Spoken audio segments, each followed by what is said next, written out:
Dis à ton voisin, sois le bienvenu. Amen. Hommes ou femmes, vous êtes les bienvenus. Et je remercie le Seigneur pour cette grâce qu'il nous accorde encore d'être dans sa présence.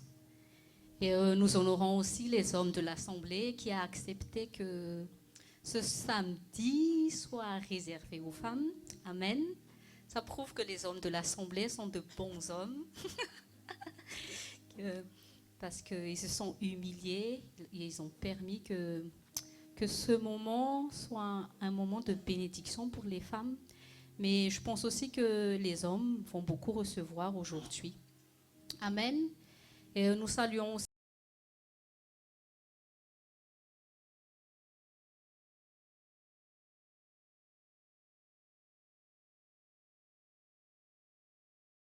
ceux qui viennent d'arriver.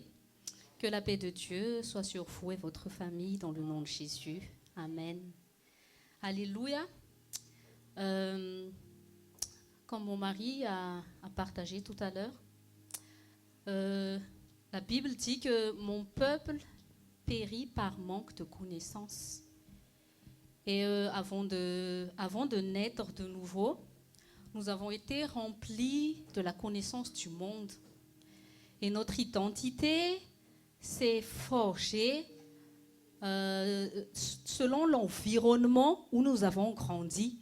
Qu'est-ce qu'il y a dans cet environnement? Il y a les cultures, il y a les traditions, il y a chaque famille qui ont leur éducation spécifique. Et toutes ces choses, ce sont ces choses qui ont contribué à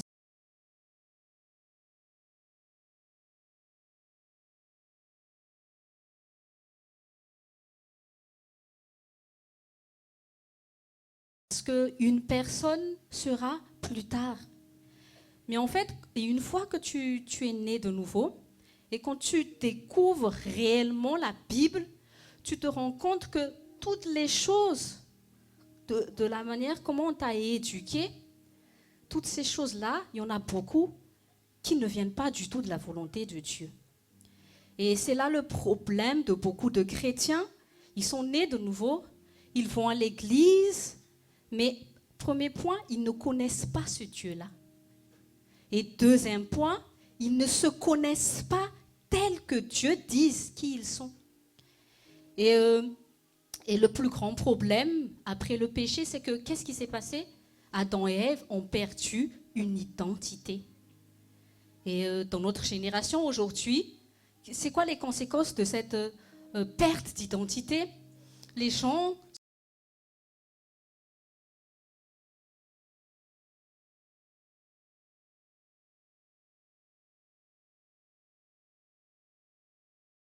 sont en recherche d'identité.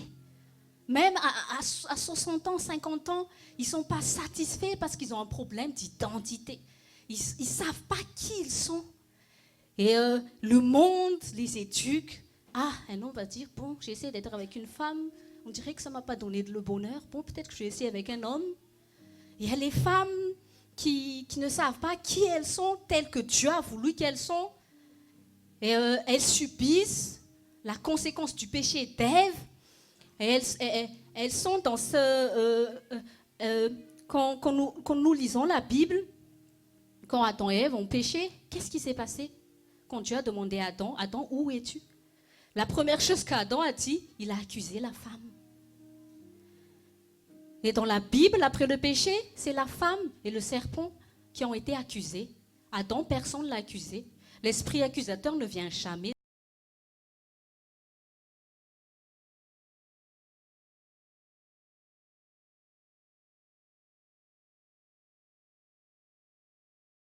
de Dieu. Dieu n'accuse pas. C'est Satan qui accuse. Dieu l'a juste dit, où es-tu? Mais Adam dit, c'est à cause d'elle. Et depuis ce jour, le monde a été construit sur le fait que tout est la faute de la femme. Et à cause de ce fait, la femme a subi cet esprit d'accusation. Et qu'est-ce que le diable a fait? Satan a dégradé l'image de la femme. c'est l'image de la femme qui a été plus dégradée que l'homme parce qu'elle ne s'est pas soumise à son mari. C'est elle qui a été la porte d'entrée du péché.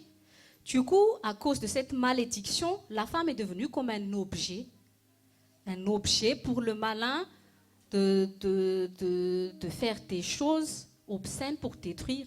Mais à côté de cela, Satan a d'abord détruit la femme. Et qu'est-ce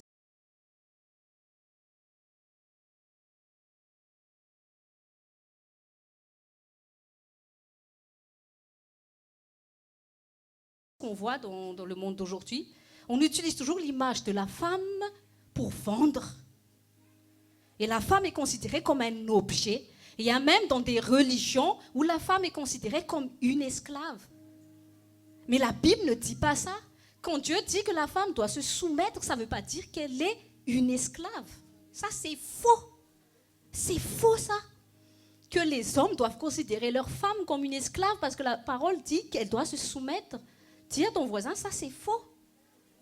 La soumission, être soumise, ça veut dire que Ève doit se soumettre à son mari et elle se soumet à la mission de son mari. Parce qu'au début, quand Dieu a créé l'homme et la femme, il a donné une mission bien précise à Adam. Et Dieu a dit, je vais te donner une aide pour que tu puisses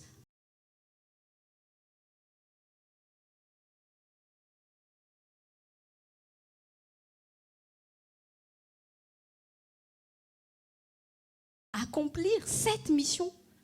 Donc, la femme est en soumission à la mission de l'homme. Amen. Et regardez ce que Satan il fait. En fait, Satan il utilise la parole de Dieu, mais il va toujours faire en sorte d'interpréter le contraire de ce que Dieu veut réellement dire. Et même, ce qui est triste, c'est que même dans l'église de Christ, on accuse toujours la femme. Oui, c'est la faute des femmes. Oui, il y a toujours des femmes derrière s'il y a des problèmes.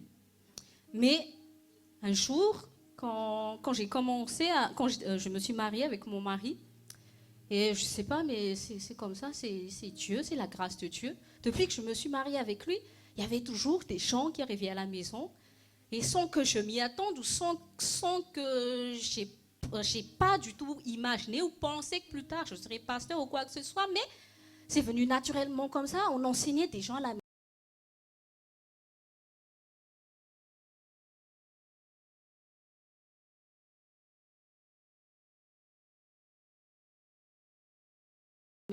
maison. Il y a toujours des gens qui venaient chez nous.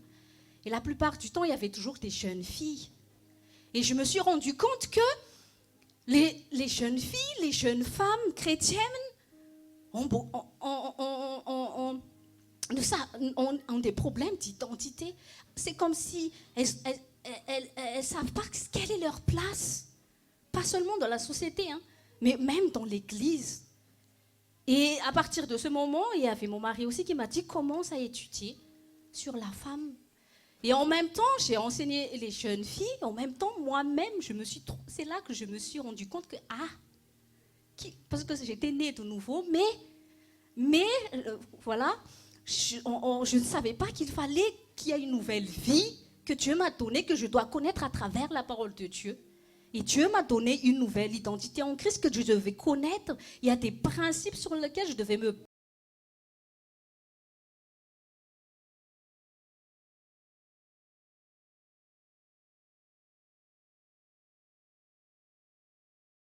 baser pour que je puisse voir la main de Dieu dans ma vie, dans mon mariage, dans ma vie de tous les jours. Et c'est en même temps que j'ai enseigné ces jeunes filles que c'est la même, je me suis enseignée moi-même. Et plus tard, après, je crois qu'il y en a combien qui ont participé déjà à l'école de foi ici? On a beaucoup qui ont déjà participé à l'école de foi. On avait fait une fois? Une fois? Oui. Ah oui, 2 fois alors. Et j'ai vu que les femmes, elles étaient toutes très enthousiastes. Bon, et puis j'ai dit, ah oui Seigneur, il faut s'en occuper. Parce que quand tu regardes une église, il y a beaucoup de femmes. Et c'est facile de dire c'est la faute des femmes. Mais l'église est remplie plus de femmes que d'hommes. Donc le Seigneur m'a commencé à dire, il faut enseigner les femmes. Parce que ça ne sert à rien d'accuser les femmes si on ne leur enseigne pas qui elles sont. Parce que quand on va leur enseigner qui elles sont, toutes ces nombreuses femmes qui remplissent l'église,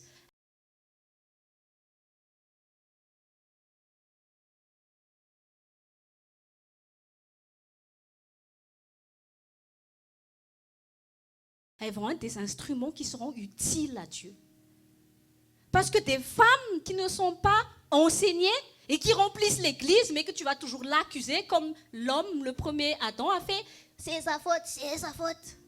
Oui, toi, tais-toi, assieds-toi, c'est ta faute.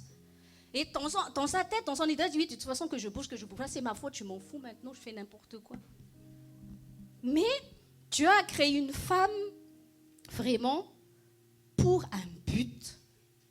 Et quand Dieu a dit que la femme est une aide, en hébreu, aide, ça veut dire secours, bouclier, protection. Donc déjà quand j'ai vu ça, j'ai dit, on dit tout le temps que les femmes sont faibles, mais pourquoi Adam a besoin d'un bouclier si elle est si faible que ça? Et quand on lit vraiment la Bible, la femme, Dieu décrit la femme comme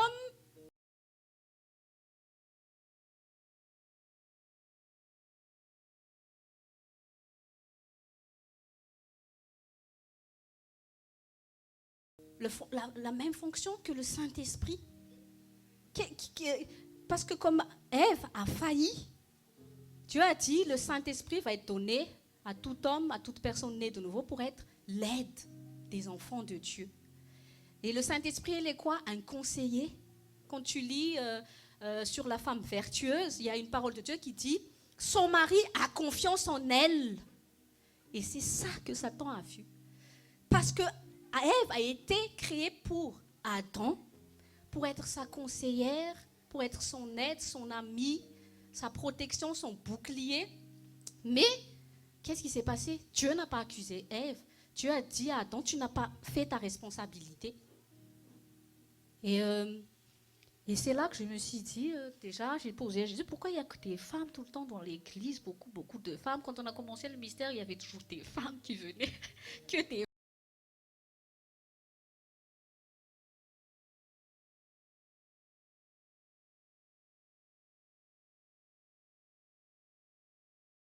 femmes. On a mis vraiment longtemps à voir des hommes, mais merci Jésus, maintenant on a des hommes. Je dis, mais pourquoi il y a des femmes? Bon, j'ai rigolé un peu avec Jésus, il a dit, peut-être c'est difficile pour l'homme d'assimiler le fait que moi je suis l'époux, l'église est l'épouse. Et les femmes, c'est plus naturel pour elles de comprendre, oui, je suis l'épouse de Jésus-Christ, donc je vais me soumettre à Jésus-Christ, mais un homme, ouais, je vais me soumettre à, comment ça, un autre homme? Et il y avait aussi une deuxième chose que j'ai remarqué, la femme est plus enthousiaste que l'homme. Parce que moi, je ne comprends pas. Quand Dieu a créé Adam, toutes les choses que Dieu a fait, on ne voit pas trop sa réaction. Hein. Et, il n'a pas trop réagi, le mec. Hein. Et des fois, moi je dis à mon mari, tu réagis ou pas des fois? Mais les femmes, moi je sais que c'est un défaut, c'est une qualité en même temps. Peut-être que la femme, quand elle a créé, elle s'est promenée. J'ai dit, waouh, elle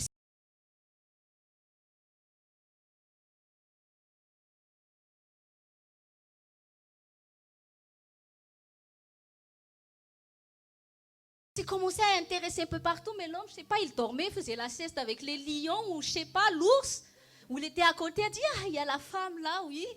Mais il a oublié que Dieu a dit que si tu veux cultiver, garder le jardin. Parce que comment le serpent a eu le temps de parler à Ève? Parce que des fois, les hommes, quand vous gagnez votre épouse, bon, elle est ma femme maintenant, elle est là, c'est bon.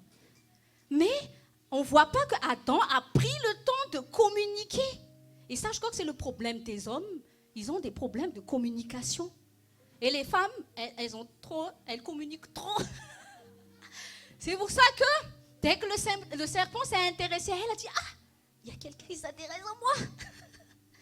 Donc moi, je dis aux hommes, intéressez-vous aux femmes, à votre épouse, à la maison.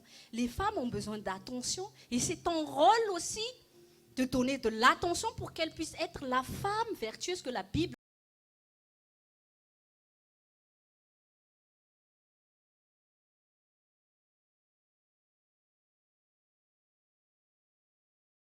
dit. Mais une femme fait automatiquement des erreurs quand elle est en manque d'attention. chez elle. Moi, je dis au papa, prenez du temps et donnez de l'attention à vos filles. Si vous ne voulez pas qu'il y ait un garçon qui arrive et que ce garçon va lui montrer de l'attention, elle va dire que ça, c'est l'amour. Et moi, je pense que quand le serpent a commencé à se... Elle a dit, il s'intéresse à moi. Elle a tout de suite parlé. Et même dans la Bible, on voit que quand les femmes ont reçu Jésus, ce sont les premières tout de suite à être enthousiastes, à vouloir raconter ce que Jésus a fait. Et si tu vois bien dans l'Acte des Apôtres, dans la chambre haute, la parole de Dieu a dit, les apôtres persévéraient dans la prière avec les femmes. Donc moi, j'en suis sûre qu'il y avait encore plus de femmes parmi les disciples que d'hommes. Et ces femmes ont été vraiment puissantes.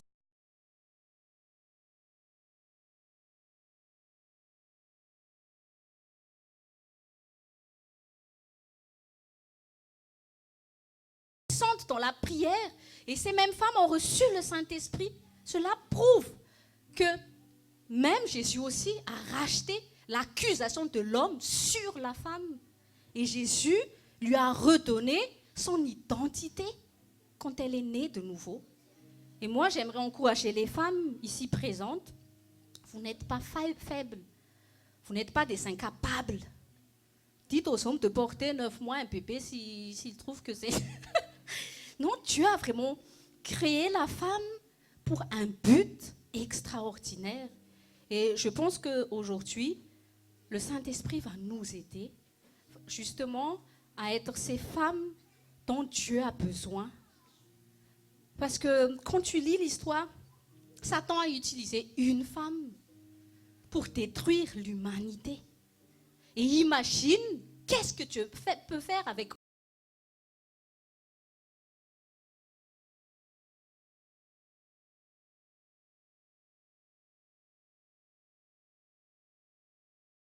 plusieurs femmes de foi dans notre génération. Amen.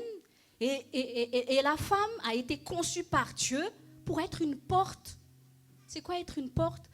Tout homme né sur terre à travers le ventre d'une femme. Qu'importe ce que les scientifiques ont fait, il n'y a pas encore de bébés éprouvettes qui grandissent dans une éprouvette, là, comme dans les films. Il faut que tout homme sorte du ventre d'une femme. C'est une porte qui permet à tout être humain de rentrer sur terre. Amen. Et Dieu aussi a dit à Rebecca que tu as des nations. La Bible ne dit pas c'est au président d'élever des nations. Dieu a dit à la femme, c'est à toi d'élever la nation. Amen. Si nous voulons que la société se porte mieux, nous devons éduquer les femmes. Et je crois mépriser les femmes, mépriser la femme.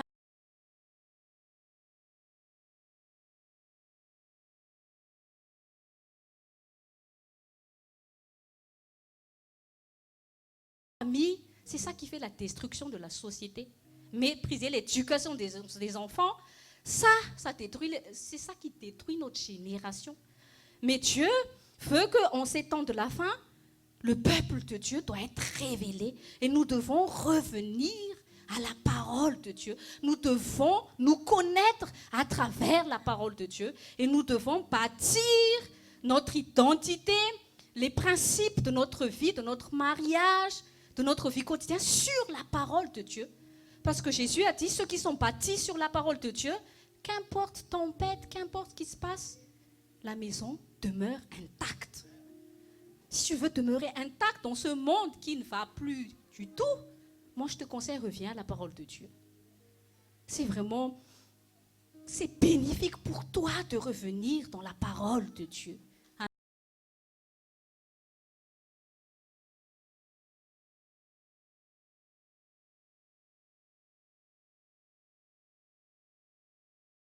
Amen. Et nous devons conduire l'Église à revenir dans la parole de Dieu. La manière comment on élève nos enfants. Tu sais qu'il y a tellement de choses. C'est de la poubelle, la télé, de nos jours. De nos jours, il y avait encore les dessins animés, l'histoire de la vie, où on parle un peu de science, des histoires. Maintenant, mais il n'y a aucun message, il n'y a aucune éducation. On ne fait passer que des mauvaises choses. Et c'est Ésaïe chapitre 5, verset 20. Maintenant que nous vivons, le mal devient bien. Maintenant, c'est la minorité, c'est le mal qui arrive. à obtenir des voix à l'Assemblée nationale. Maintenant, c'est les hétérosexuels qui doivent se taire, alors qu'il y a plus des hétérosexuels que d'homosexuels.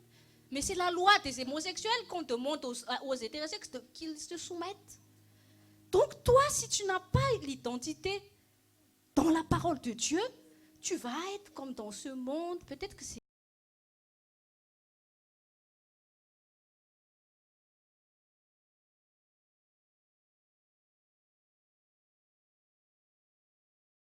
ça.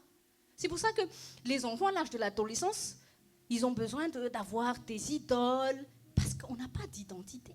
Les gens n'ont pas d'identité. Mais Dieu, il dit, ma parole ne change pas. C'est pas parce que Satan règne dans le monde que la parole de Dieu change. La parole de Dieu est puissante. Et Dieu veut lever une génération vraiment puissante. Parce que comment Dieu veut révéler ses filles si elle n'est pas puissante? Et c'est vraiment dans les moments comme ça, dans les sombres, où tu dois revenir à la Bible. Les couples chrétiens doivent relire la Bible ensemble. Amen. Au lieu de regarder les infos ensemble. Vous allez critiquer le président ensemble au lieu de parler de la parole de Dieu ensemble. Amen. Il y a beaucoup de couples qui sont chrétiens, mais ils ne parlent jamais de la Bible ensemble. Ils ne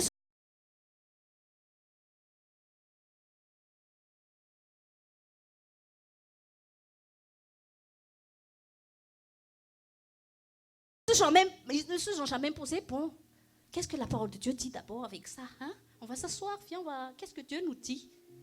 Parce que beaucoup de disputes s'arrêteraient si l'homme et la femme disent, viens, d'abord, on va prendre la Bible, on va demander à Jésus quelle est sa volonté, parce que toi, tu auras ton opinion, moi, j'ai mon opinion. L'important, c'est quoi l'opinion de Jésus?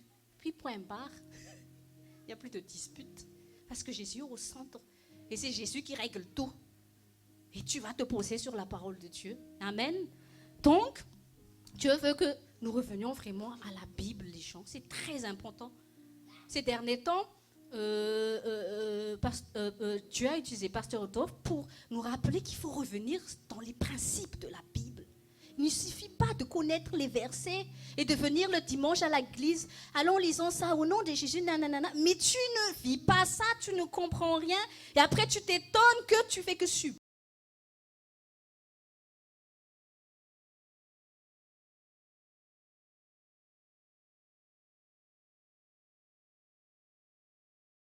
Dans ce monde. Et après, tu t'étonnes même que pourquoi je suis chrétien en fait? Parce que tu es chrétien, parce que ton grand-père, ton arrière-grand-père t'a dit que nous, on est protestants.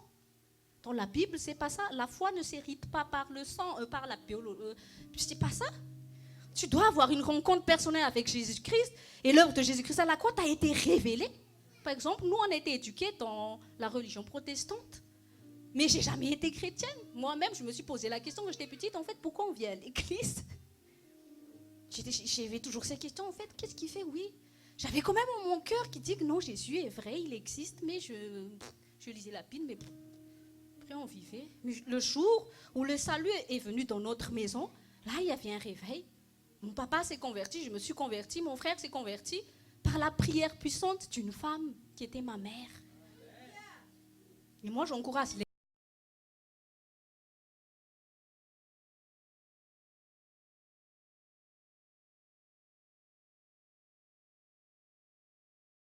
les mères ici présentes. Ma mère a persévéré dans la prière, elle a toujours dit, elle n'a pas désiré ni or ni argent, c'était une femme qui ne parlait pas beaucoup. Et même ses frères et sœurs disaient, ah, tu n'es qu'une mère, reste à la maison. C'est pas ça du tout. Spirituellement, Dieu collabore avec les femmes. Et les chrétiens qui prient le plus, c'est les femmes. C'est les femmes, en fait, qui ont fait bouger la chambre haute. Elles ont soutenu Marie, la mère de Jésus. C'est elle qui était la première femme qui avait le ministère des femmes. Marie et les femmes, elles ont soutenu les disciples, les apôtres. Nous allons prier, les soutenir. Et même quand tu lis l'histoire de Jésus, il y a toujours des femmes qui le suivaient. Donc les femmes, Dieu, Jésus a besoin de vous. Adam a peut-être accusé Ève, mais comme on a vu l'histoire, quand on a accusé la femme adultère, quand les religions ont accusé la femme adultère, qu'est-ce que Jésus a dit? Moi, je ne t'accuse pas. Jésus a dit, moi, j'ai versé ton sang aussi pour toi. Je ne suis pas venu t'accuser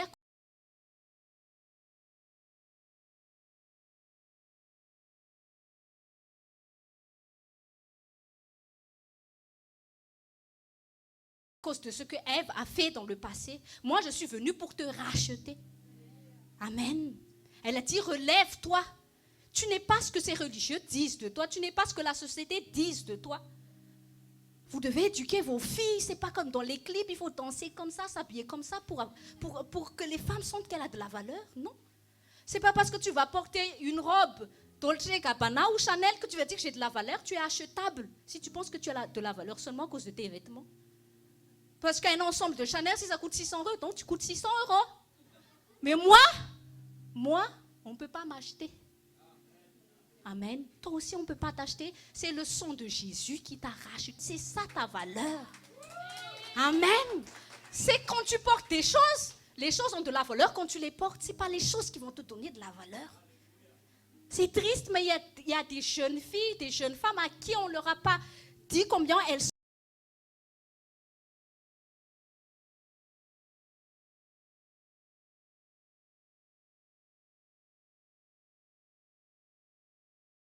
aimées de Dieu, combien il y a de la valeur pour Dieu, qu'elles pensent qu'elles se sentent mieux quand il faut mettre des dents, des rouges à lèvres, tout ça, pour qu'on la remarque. Dieu te remarque.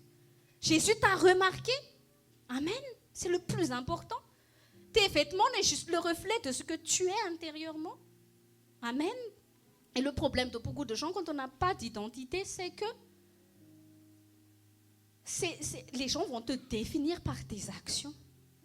Mais tes actions doivent être définies par ce que tu es.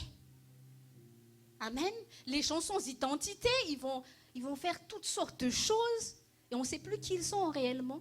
Mais toi, quand Dieu dit que tu es enfant de Dieu, donc comment savoir que tu es enfant de Dieu? Tu vas lire la Bible, tu vas méditer. Qu'est-ce que ça veut dire enfant de Dieu? Et quand tu vas savoir qui tu es, tu vas agir en conséquence de ce que tu es.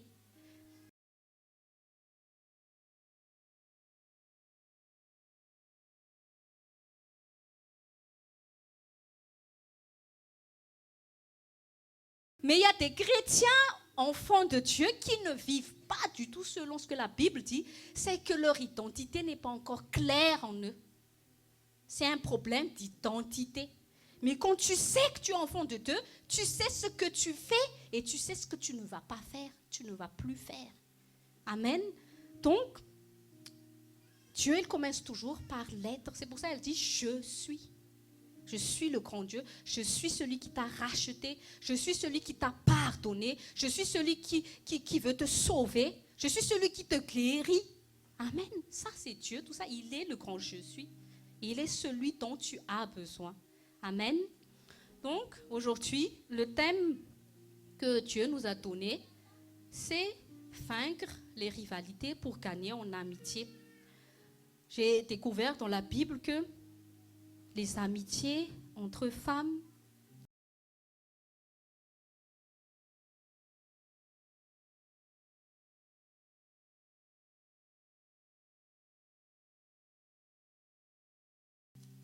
font des exploits. Les amitiés des femmes au sein de l'Église déclenchent des destinées. Et la plupart du temps, ce sont toujours, comme il y a beaucoup de femmes dans l'Église, comme on a dit, quand il y a toujours des problèmes de relations, et c'est normal, on est plus beaucoup, donc oui, il y a sûrement une femme derrière. Et après, quand on n'est pas restauré et renouvelé, les hommes ne disent pas beaucoup, hein. Mais une fois dans la chambre à coucher, les femmes vont commencer à utiliser l'homme. Tu sais, il faut que tu dises, il y a des femmes qui ne parlent pas beaucoup, mais dans la chambre, elle va commencer à faire comme avec Ève. Tu sais, il y a truc ça, il y a truc ça. Et quand l'homme aussi ne connaît pas la volonté, il dit, ok, d'accord, attends, quand je vais arriver, je vais leur dire. La plupart des hommes, parfois, ils n'ont pas leur opinion, ils ont juste l'opinion de la femme qui était dans la chambre.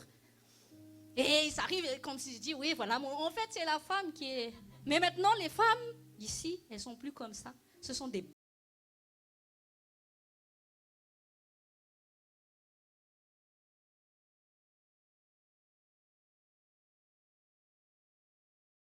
bonnes conseillères inspirées par le Saint-Esprit qui va bénir leur mari, qui va être de bons conseillères pour l'Église et le ministère. Amen. Alléluia. Genèse, chapitre 16. Genèse, chapitre 16. Nous allons lire dans le nom de Jésus. Sarai, la femme d'Abraham, d'Abraham ne lui avait pas donné d'enfant, mais elle avait une servante égyptienne du nom d'Agar. Sarai dit à Abraham, voici que l'Éternel m'a rendu stérile et des relations avec ma servante. Peut-être aurais-je par elle des enfants. Abraham écouta Sarai.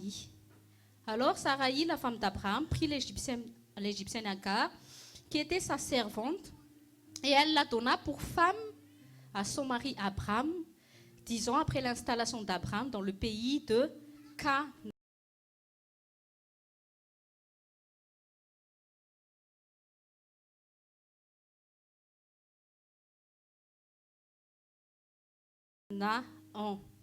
Amen. On va s'arrêter là d'abord. Bon, il faut d'abord connaître le contexte de l'histoire d'Abraham et de Sarah. Quand Dieu a visité Abraham, là où il était dans les terres de ses ancêtres, Dieu a dit à Abraham de quitter la maison de son père et d'aller suivre Dieu, parce que Dieu lui a promis qu'il va faire de lui le père de toute une multitude de générations. Bon, il a transmis ça à sa femme, Sarai. Les années sont passées, donc il y avait 10 ans. La femme s'est commencée à dire, bon, j'ai pas d'enfant. Alors que mon cher mari a été visité par Dieu, que c'est lui que Dieu a choisi. Dieu lui a fait grâce à mon mari qui serait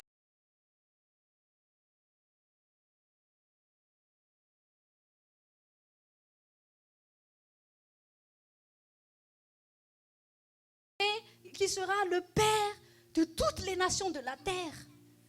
Donc, c'est la preuve donc que Sarai a été contente pour son mari. Ça, c'est le caractère de Sarai.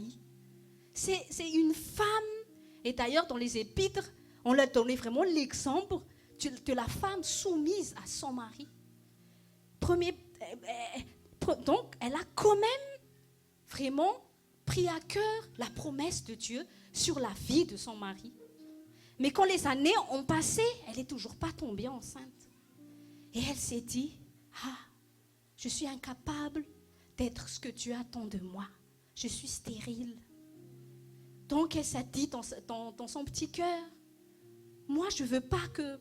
Moi je suis vraiment contente que mon mari ait été choisi par Dieu. Donc, par amour pour lui,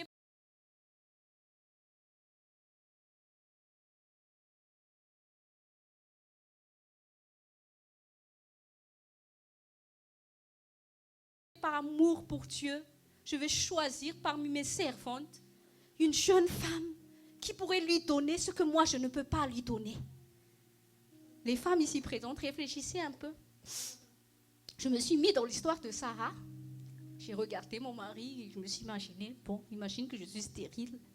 Dieu a dit, Dieu l'a choisi pour être un grand homme de cette nation et que tous les enfants qui vont apporter le réveil enfant sortira de lui. Alléluia. Je suis contente pour lui. Les années avancent, j'ai rien donné. Et moi, sincèrement, je me suis posé la question, j'aurais jamais pu faire ce que Sarah a fait. Je ne vais pas vous mentir, je ne sais pas si parmi vous... Comment dire comme moi, je suis incapable. Bon, je vais choisir la fille la plus belle, la plus jeune, capable de faire ce que je veux. Ok, viens, va dormir.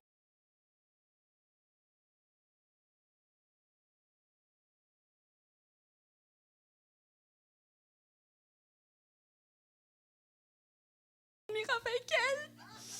Comme ça, Dieu pourra te donner les enfants que moi je ne peux pas te donner. Vas-y, dors avec elle. Moi je ne pourrais pas. Hein. Franchement, j'ai dit à Dieu, je ne pourrais pas. Parce que quand Dieu dit, femme, dans Hébreu 11, Dieu a dit que Sarah, elle était une femme de foi. Dieu lui a fait des mérites, mais quand je regarde son parcours, elle a fait beaucoup d'erreurs, cette femme-là. Mais j'ai dit à Dieu, qu'est-ce que tu as regardé en cette femme pour que tu l'aies choisie, elle aussi? Parce qu'elle n'a pas choisi que Abraham seulement, elle a choisi Sarah. Les plans de Dieu ne peuvent pas s'accomplir avec un Abraham, parce qu'Abraham, il est porteur de la semence, mais il faut une Sarah pour enfanter et accoucher. C'est ça. L'homme et la femme ont la même valeur devant Dieu, mais n'a pas la même fonction. Et les femmes ont cette fonction d'enfanter et de donner vie et d'élever cet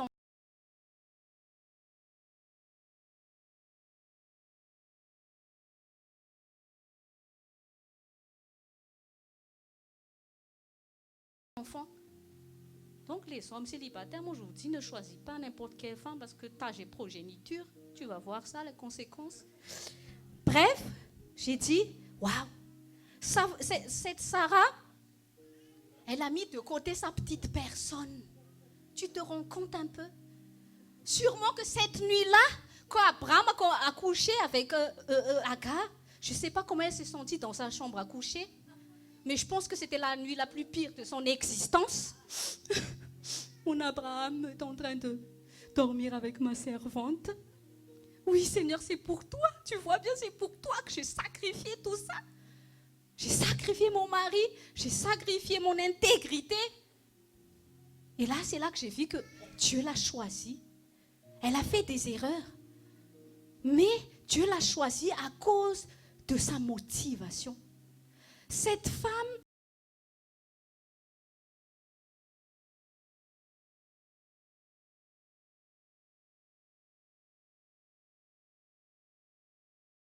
a mis tellement, ça l'a trotté dans sa tête, le fait, mais comment la volonté de Dieu va s'accomplir? Parce que pourtant moi je suis incapable de donner cet enfant à Abraham. Je suis vieille, les temps avancent, oui. Elle était dans sa logique, mais qu'est-ce qui a animé son cœur? L'intérêt de Dieu et l'intérêt de son mari. Elle a dit, je ne veux pas. Elle avait peur que Dieu s'éloigne de Abraham parce qu'elle ne pouvait pas enfanter. Il y a beaucoup de femmes qui sont comme ça, elles se sentent comme incapables. Je ne mérite pas cet homme. Je ne mérite pas. On dirait que je suis une mauvaise maman. Est-ce qu'à l'église, je fais bien assez les choses? En fait, Dieu ne te regarde pas aux choses dont tu es capable. Dieu te regarde d'abord à ton cœur. Amen. Et qu'est-ce qui s'est passé? Dieu m'avait dit, toi, bon, imaginons que tu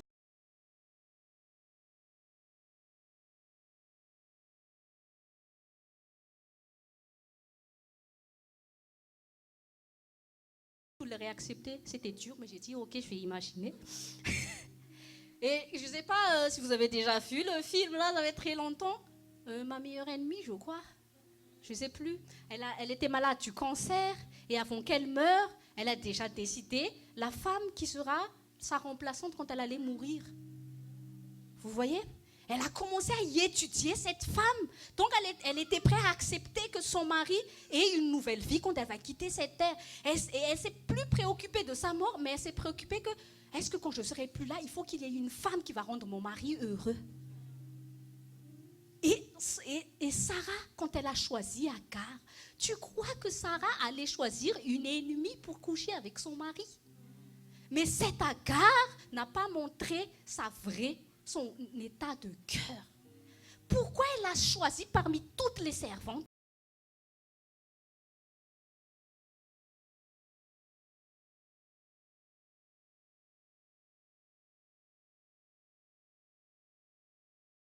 Parce que cette Agar a été hypocrite envers sa maîtresse. C'était sûrement une confidente. Sarah l'a considérée comme une amie, qu'elle s'est dit, c'est la personne qui me ressemble le plus, c'est elle que je vais choisir pour Abraham. Et avant que Agar n'a eu Ismaël, on n'a pas connu la personnalité de Agar. La Bible n'a rien dit sur Agar. Mais à la place de Sarah, je n'aurais pas choisi une femme avec qui je ne m'entends pas et que je vais établir comme la seconde épouse de mon mari et soi-disant la mère porteuse de mon enfant. Vous avez déjà vu avant, j'ai regardé beaucoup de films, c'était avant. Je n'ai pas honte, hein, mais je suis mal libérée de tout ça. Mais avant, j'aimais bien les téléfilms, là. Et en Amérique, ça se fait beaucoup, les mères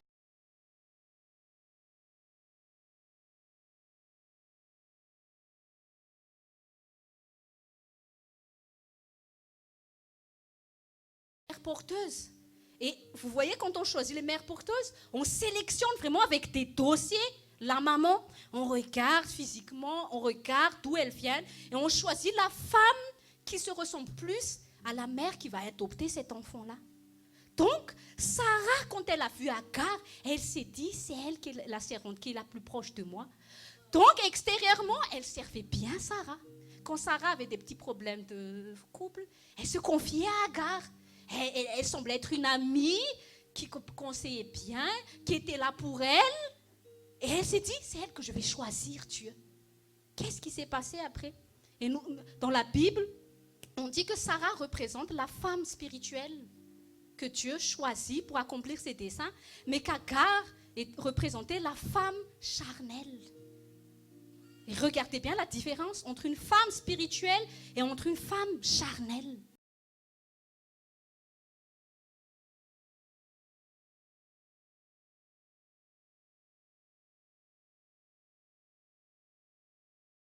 La femme spirituelle mettait la volonté de Dieu au-dessus de ce qu'elle voulait.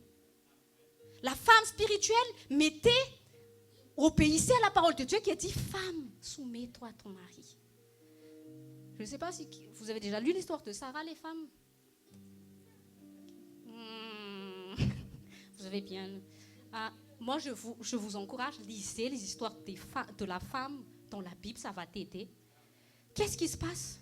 Sarah, je ne sais pas si vous connaissez l'histoire, quand ils étaient en Égypte. Et c'était en ce temps, et maintenant, il ne faut plus faire ça. Sarah était comme la sœur d'Abraham, parce qu'ils avaient une lignée familiale, je ne sais pas, cousine ou quelque chose du genre, je crois. Et la Bible dit que Sarah, c'était vraiment une belle femme. Mais belle femme à son âge. Hein. À son âge, la parole de Dieu dit, comment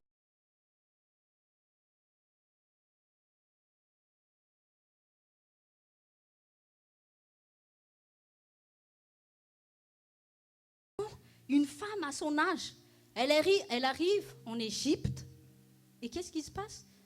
Il y a le gars là, le roi là, dans le pays, le pharaon là, il a repéré de loin cette vieille dame. Mais comment?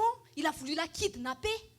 Parce qu'il y avait, c'est pas sa beauté physique, parce que tu crois que ce roi-là, il n'avait pas beaucoup d'Agar dans son harem là. Mais les femmes, les vraies femmes belles, les femmes spirituelles, elles dégagent quelque chose quand elles rentrent dans une pièce. Elle emmène cette présence de Dieu qui la rend encore plus belle qu'elle l'est physiquement.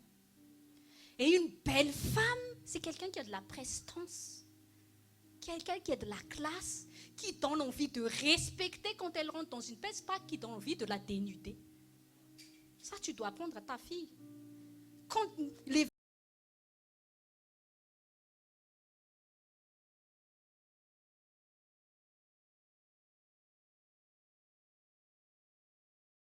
vraies femmes vertueuses, quand elles rentrent, les hommes ont envie de la respecter. Amen. Et Sarah, ça veut dire reine, ça veut dire noble. Tu es fille de Dieu, tu es roi des rois. Tu n'es pas une catin ou une prostituée en Jésus-Christ. Amen. Donc, la beauté de Sarah, ce n'est pas du physique, parce qu'elle avait... moi, franchement... mais elle dégageait justement cet amour qu'elle avait avec Dieu. Elle avait une relation avec Dieu qui fait que ça imprégnait toute sa personne. Et quand tu lis cette histoire-là, tu vas voir que... Attends, je vais chercher. C'est où? Genèse chapitre 12. Et qu'est-ce qu'il a... Là, j'ai vu que c'était vraiment une femme soumise. Et là encore, je me suis mis à la place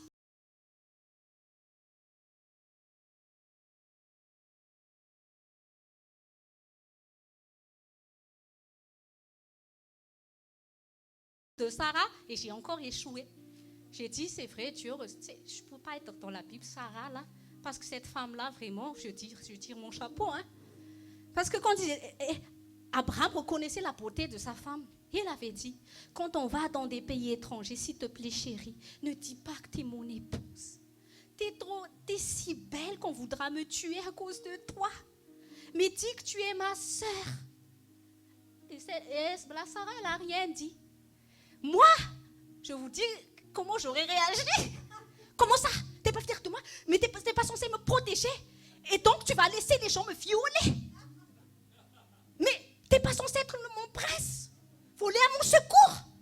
Non, j'accepte pas du tout. Est-ce que tu as vu ça dans la Bible? Elle n'a rien dit, cette Sarah. Elle s'est soumise parce qu'elle connaissait le Dieu qui a appelé Abraham. Elle priait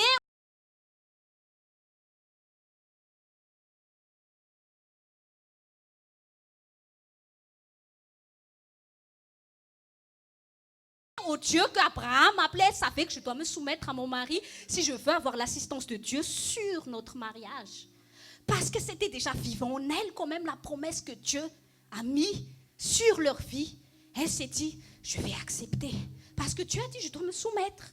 Bon, même si ce n'est pas bien qu'il fait, je vais me taire. Je vais mettre ça entre les mains de Dieu. Et qu'est-ce qui s'est passé? On l'a kidnappé. Et Abraham n'est pas voulu à son secours, comme dans les films avec son cheval blanc. Oh, je vais voler ma princesse. Hein? Le mec, il était comme ça, là. J'ai dit, elle est là. Ça se voyait aussi qu'il connaissait son Dieu. Il a dit, sûrement, Dieu va faire quelque chose. Il a dit, oui, je suis faible, Dieu, sur ce domaine, mais s'il te plaît, agis dans notre vie. Donc, les femmes, parfois, les hommes, oui, on a envie de dire, ah là là, t'es pas un homme, hein, t'es une poule mouillée ou quoi, tu ne réagis pas. Mais tais-toi.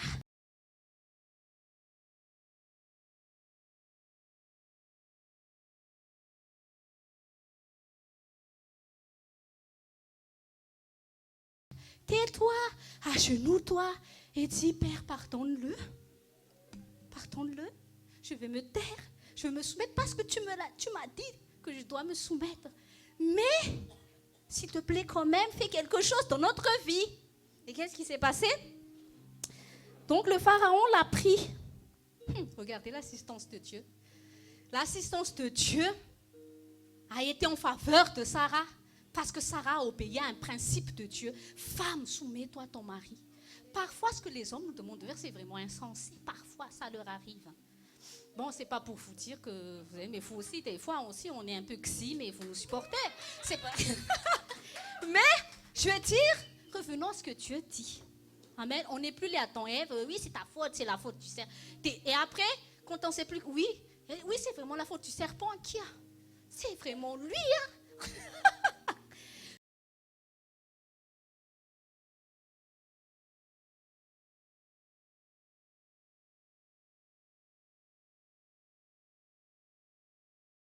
Mais en fait, Dieu n'aime pas que nous cherchions à accuser. Soyons responsables. Et un enfant de Dieu responsable, c'est un enfant de Dieu qui connaît la parole de Dieu. Et il connaît la parole de Dieu, il va obéir à Dieu. Parce que quand tu vas obéir au principe de Dieu, tu sais que Dieu est fidèle à sa parole. Peut-être que tu ne peux pas comprendre comment il va agir. Ce n'est pas ton problème, le comment, le pourquoi, le quand. Ça, c'est à Dieu. Toi, c'est qu'est-ce que Dieu dit que je vais faire? Et Dieu laisse-le intervenir comme il veut. Il fait des surprises. Qu'est-ce que la surprise que Dieu a fait? Ah, Sarai, on l'a kidnappé. Ouais, ça s'est passé comme ça. Apparemment, le grand Abraham n'a même pas mis de... Il savait qu'ils étaient dans un pays étranger. Il ne s'est même pas pris la peine de mettre des gardes dans la maison de Sarah avec ses servantes. Mais c'était si facile pour le pharaon de kidnapper Sarah. Mais qu'est-ce qui s'est passé quand elle est arrivée dans la maison de Pharaon? Genèse chapitre 12, verset 17. Cependant, l'Éternel frappa. Mais c'est vrai qu'au fil des années de notre mariage, plus je me suis mise à être la femme que Dieu voulait que Dieu me bénissait. C'est pas obligé que c'est toujours à travers lui, mais à travers des autres. Amen. Et tu sais, il y a encore un deuxième scénario où Abraham, il a fait encore ça. Hein.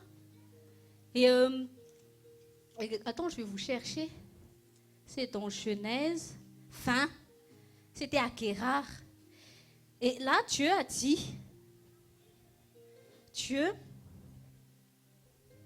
il a encore fait la même erreur. Il a dit, dis encore que tu es ma soeur. Et à la deuxième fois, Sarah n'a pas encore dit, mais quand même, hein, une fois tu as déjà fait le coup, une deuxième fois encore, mais franchement, et tu n'as pas vu qu'on m'a déjà kidnappé à cause du fait que tu m'as demandé de faire ça. Elle n'a encore rien dit dans Genèse chapitre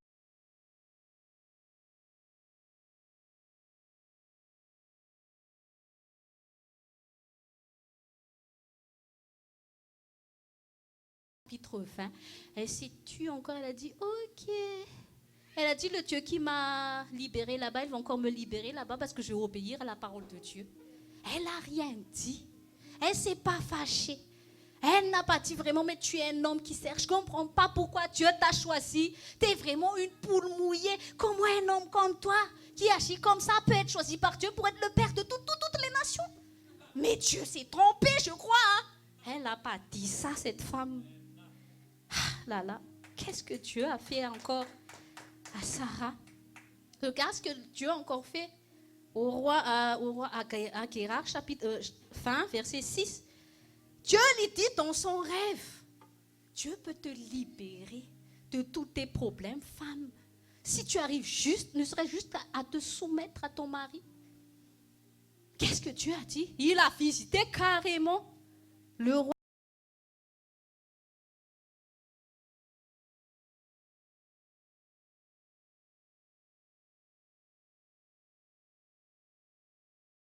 Elle a dit, je sais moi aussi que tu as... Parce que lui, il pensait que c'était la sœur.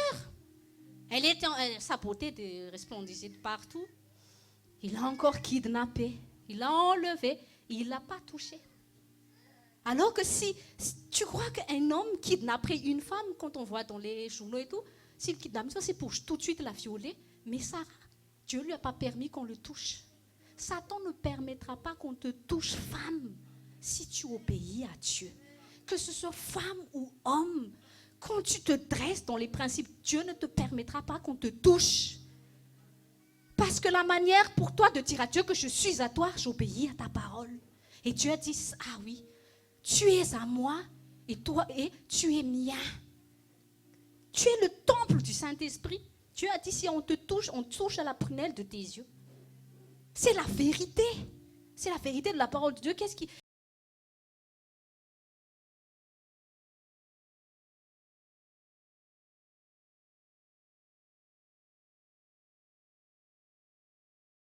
Qu'est-ce qui s'est passé? Il a voulu, il a d'abord pris, il a encore donné des cadeaux sans la toucher, il a donné des appartements bien traités. Et peut-être que ce monsieur-là, il a commencé à se dire, je vais maintenant l'amener dans mon lit demain. Et Dieu a dit, là, tu l'as vu, tu l'as donné des cadeaux, c'est tout. Stop. Tu as juste un instrument pour la bénir, celle-là. Stop. Je te visite dans ton rêve, tu ne la touches pas. C'est la femme du monsieur là-bas. J'ai une alliance sur leur vie. Il y a une destinée que j'ai mise sur leur vie, tu ne le touches pas. Et même le roi, il a dit, mais je ne comprends pas, je ne voulais pas pécher, je croyais que c'était juste sa sœur. Alors qu'il a kidnappé quand même, il ose quand même dire à Dieu, oui, comme c'est la sœur de l'autre, j'ai le droit de la kidnapper. Mais Dieu a dit, non, je sais que tu ne pensais pas à vouloir la femme d'un autre, mais moi je les connais. Est-ce que Dieu te connaît? D'abord, est-ce que tu connais Dieu?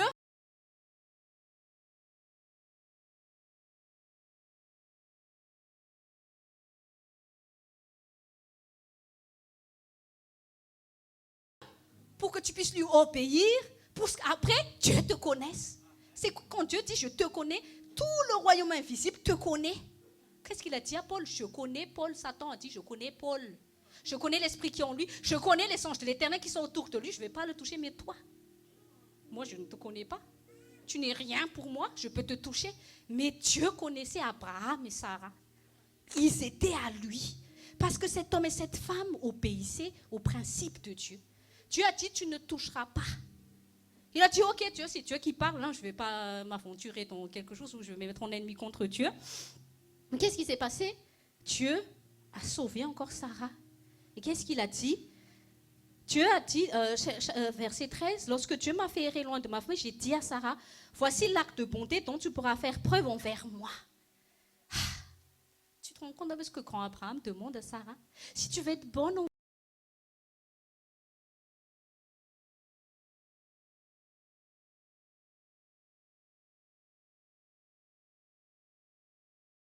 envers moi, surtout ne dis pas que tu es ma femme, mais que tu es ma sœur. Franchement, c'est un peu méprisant. T'as honte de moi ou quoi pour que je sois ta femme? Mais il a dit non. Donc Sarah était vraiment consciente de la décision qu'elle a prise. Elle a obéi à son mari. Et après, donc, Abimélec a dit, je ne touche pas parce que c'est Dieu qui est intervenu. Qu'est-ce qu'encore Dieu a fait? Verset 14, Abimélec prit des brebis, des bœufs, des serviteurs, des servants. Il les donna à Abraham. Une femme qui obéit à son mari, qui obéit à Dieu est une source de bénédiction pour son mari. Amen. Abraham a été béni à cause de Sarah. Tu te rends compte? Tu veux que ton mari soit béni dans son travail, dans toutes les choses qu'il fait? Obéis à Dieu avec lui. Soumets-toi comme si c'était au Seigneur. Dieu l'a béni. Dieu avait prospéré à cause de cette femme.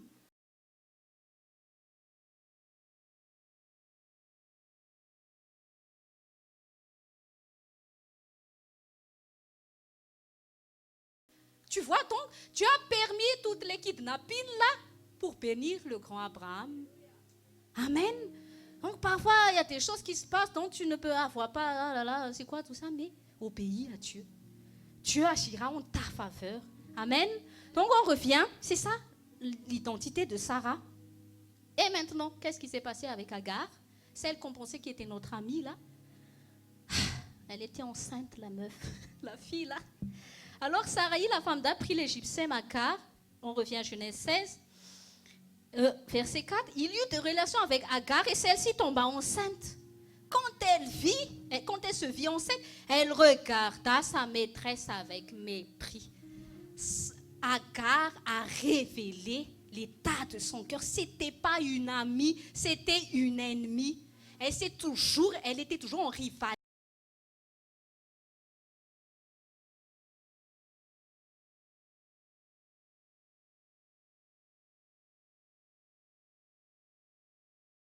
Avec Sarah, sa maîtresse.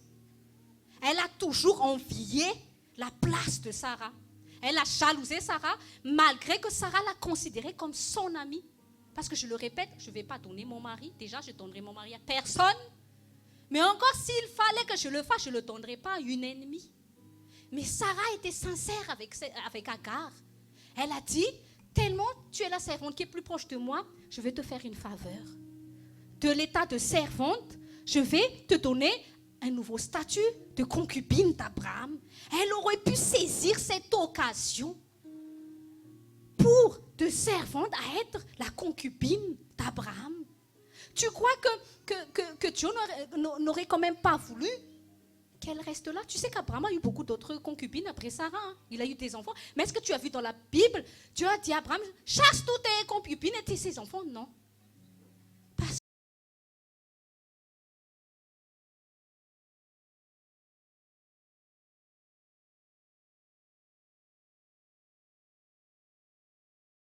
Que Dieu ne regarde pas au fait qu'elle était esclave ou pas, parce que Dieu a sauvé beaucoup de prostituées dans la Bible. Rahab, il connaît l'histoire de Rahab. Les femmes, il faut lire la Bible. Ça bénit ça. Tu ne peux pas obéir à ton Abraham si tu ne lis pas la Bible. Rahab, Dieu a envoyé Josué, toute son équipe d'armée pour sauver une femme Rahab, une prostituée à Jéricho. Qui est cette Rahab? Cette Rahab allait enfanter l'ancêtre de David et de ce qui serait Joseph, Jésus dans la Bible. Dans la lignée de Jésus, il n'y a que Ruth, Rahab qui est inscrit. Ruth, c'est une Moabite. Rahab, c'est une prostituée. Jésus montre que je suis venu racheter la femme sortie d'Ève. Donc, Agar,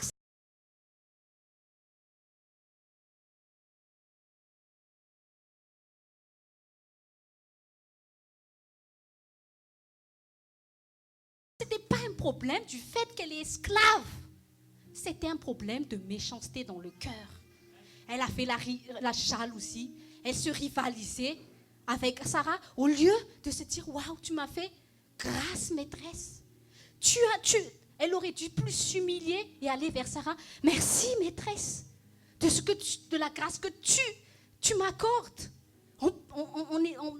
En m'accordant cette opportunité d'être la mère de ton enfant avec Abraham, mon maître. Celle-là, elle dit, maintenant, je ne suis plus ton esclave. Elle n'a pas oublié la parole de Dieu, parce que la parole de Dieu dit, esclaves, soumettez-vous à vos maîtres. Donc, elle a toujours gardé les principes de l'Égypte. Son cœur était méchant. C'était une méchante fille.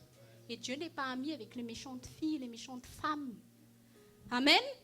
Et bon, qu'est-ce qui s'est passé?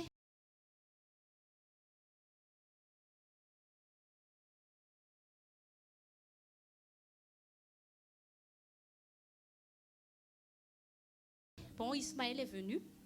On connaît un peu l'histoire. Et Sarah, c'est là que j'ai vu Sarah avoir le cœur qui s'est... Elle a quand même été... pourquoi? Parce que là, elle a commencé à comprendre. Ah, celle-là, elle a toujours attendu que ce moment arrive. En fait, c'était une servante fidèle extérieurement, mais elle a commencé à voir que Sarah ne donnait pas d'enfant. Elle a manipulé Sarah. Elle attendait ce jour que Sarah lui dise, parce que Sarah s'est sûrement confiée à elle. Je ne sais pas qu'est-ce que je vais faire. Je suis censée donner un enfant à Abraham, mais je ne peux pas. Elle a commencé à la manipuler. Oui, mais tu sais, moi je suis fidèle, je suis ta fille, je peux donner cet enfant si tu veux. Elle a pris la décision. Mais elle a manipulé. Elle attendait ce jour. Son but, c'était quoi? C'était d'enlever Sarah encore.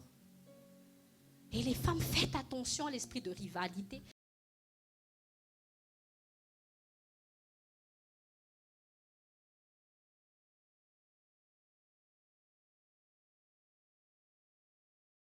Les femmes jalouses, mon mari est mieux, mon enfant est plus beau, plus gros, plus grand, plus mince, ma maison est plus rangée que la tienne. Ah, celle-là, il y a des femmes qui ne se supportent pas, c'est pas normal, ça c'est Agar. Hein. Tu écrases ça. Parce qu'Agar, elle a été rejetée, disqualifiée. Moi, je ne veux pas être disqualifiée. Apprends à être une Sarah. Là, elle a commencé quand même à dire, parce qu'elle savait que cette Agar-là, ce n'était pas encore elle qu'elle regardait, mais elle a dit, c'est un danger pour le plan de Dieu que Dieu a sur moi et Abraham. Et elle s'est plainte. Le petit Abraham aussi, il a dit, ma femme, j'ai toujours demandé des choses difficiles. Bon, ça la frustre de ne pas avoir d'enfant. Ok, je vais accepter Agar. Les hommes, il faut aussi réagir, tu vois. Il faut réagir. Et Abraham a dit, bon, fais ce que tu veux de ta servante. Moi, c'est ton problème. Des fois, les hommes disent, c'est votre problème entre femmes. Il a bien accepté de coucher avec la copine de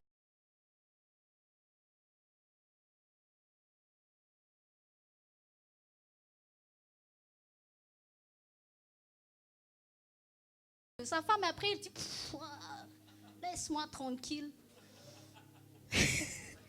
Mais après, bon, qu'est-ce que Dieu a fait? Elle a pleurniché quand Sarah a changé de comportement envers elle parce qu'elle était une méchante servante. Elle s'est enorgueillie, l'orgueil. Et elle s'est enfuie parce qu'Agar, ça veut dire s'enfuir. Elle s'est enfuie loin de la maison. Et qu'est-ce que Dieu a dit? Verset 9. Est-ce que Dieu a dit, oh oui, elle est méchante cette Sarah hein? Oui, je te comprends. Attends, je vais la frapper de la lèpre, ta maîtresse. Dieu n'a pas dit ça, il a dit, l'ange de l'Éternel lui dit, retourne vers ta maîtresse et humilie-toi sous son pouvoir. Puis l'ange de l'Éternel lui affirma, je multiplierai ta descendance, elle sera si nombreuse qu'on ne pourra pas la compter. Amen. Dieu était avec Sarah et non Agar. Et Dieu, quand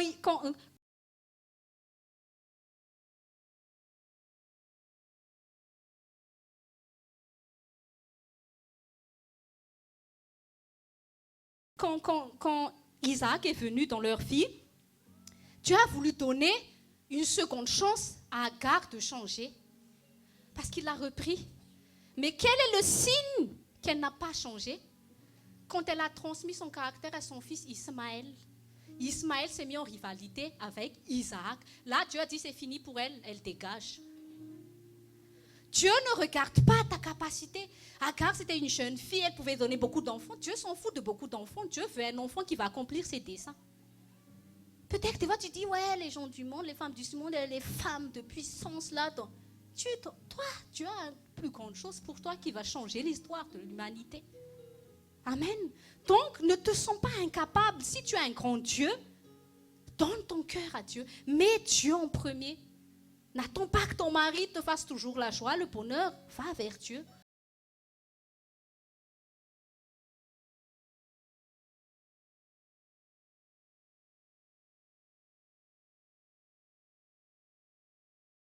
Emmène ta maison, tes enfants, ton mari devant Dieu et fais-lui confiance. Amen. Et Dieu dégagera de ta vie ceux qui vont nuire à ta destinée quand tu obéis à Dieu. Tôt ou tard, il va agir. Tout ce qui nuit à ta destinée, il va les dégager loin de toi. Amen. Et on va faire très très vite. On va regarder maintenant l'histoire de Ruth et Naomi. Il y a encore des femmes qui n'ont jamais lu l'histoire de Ruth et Naomi. Si je sens. On connaît, vous connaissez quand même son prénom, Ruth. Bref, oui, il faut lire la Bible, les chants. Moi, j'ai commencé à vivre quand je suis née de nouveau. Ça fait 12 ans et demi que je suis née de nouveau.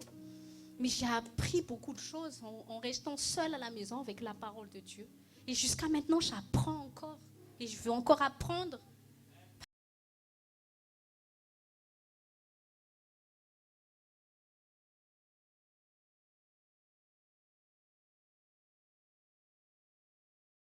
Parce que c'est si merveilleux de se connaître à travers Dieu le Père, à travers son Fils. Dieu nous réserve tellement de grandes choses et de bonnes choses. Et je crois que nous devons être conscients que Dieu nous utilise pour de grandes destinées. Amen. Dieu a fait que nous concourons à notre bien. C'est quoi? Il y a le plan de Dieu sur notre vie. C'est ce qu'il a dit à Jérémie. Il y a le plan de Dieu que le monde a besoin, qui est en toi, qui est en moi. Amen. Nous allons voir l'histoire de Ruth. Ruth la Moabite. Amen. Est-ce qu'il y a des femmes ici? Elles sont quand même silencieuses, ces femmes-là. Hein? Et les hommes, ils sont là. Tiens, un homme à côté de toi, sinon tu t'ennuies pas, j'espère. Ah. On vous pardonne parfois les Abraham, là, on vous pardonne. Amen.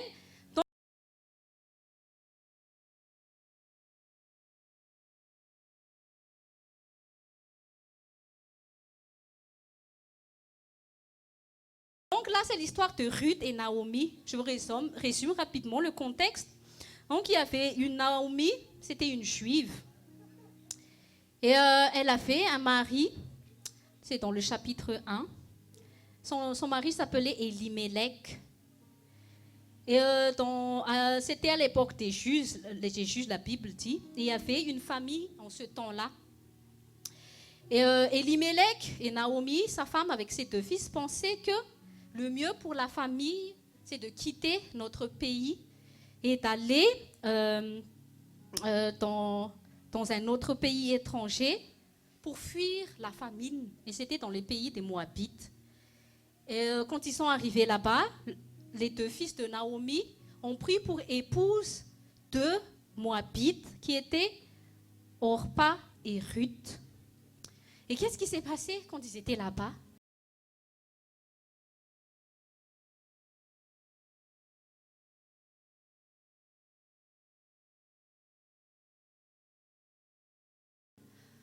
Quand Naomi et son mari pensaient trouver le Canaan là-bas, son mari est mort, le mari de Naomi. Et c'est vraiment une malédiction qui est arrivée d'un coup sur la maison de Naomi. Elle a perdu aussi ses 2 fils. Il ne lui restait plus que 2 belles filles, qui étaient Ruth et Orpa. Et moi, ce qui m'a touchée dans l'histoire de Naomi, c'est que quand Naomi a dit à ses 2 belles filles, dans le verset 8, Naomi dit, allez-y, retournez chacune dans la famille de votre mère, que l'Éternel agisse avec bonté envers vous, comme vous l'avez fait envers ceux qui sont morts et envers moi. Que l'Éternel fasse trouver à chacune du repos dans la maison du mari. Puis elle les embrassa, elles se mirent à pleurer tout haut. Je vais arrêter là d'abord. Naomi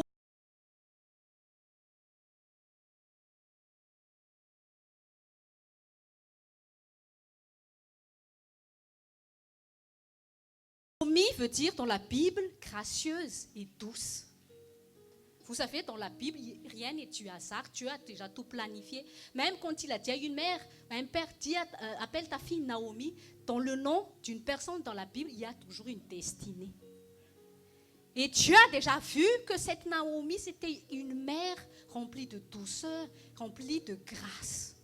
Et ce qui m'a étonnée, c'est que c'est possible d'avoir de bonnes relations avec les belles-mères, les femmes, les jeunes femmes. Et les belles-mères aussi, ayez de bonnes relations avec vos belles-filles. Parce que regardez ce qui s'est passé quand Naomi a été une belle-mère. Qu'est-ce qui s'est passé ce qui s'est passé, c'est qu'il y avait la malédiction qui est donc venue sur les 3 femmes. Et ce qui s'est passé, c'est que ces femmes ne se sont pas accusées. Naomi n'a pas dit,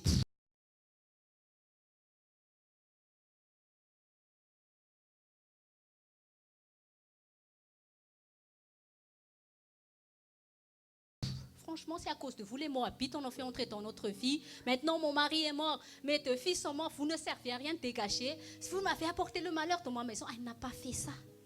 Elle a béni ses belles-filles. Elle a dit, je vous renvoie vers la maison de votre mère. Et qu'est-ce qui était étonnant?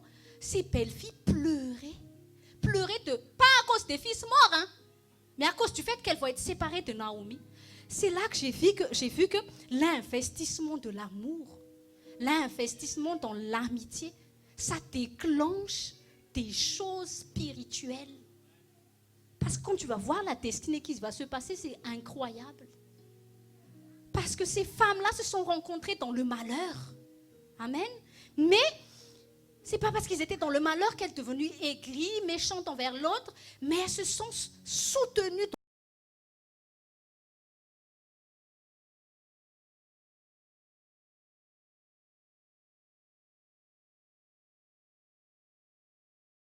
dans le malheur. Elles se sont aimées.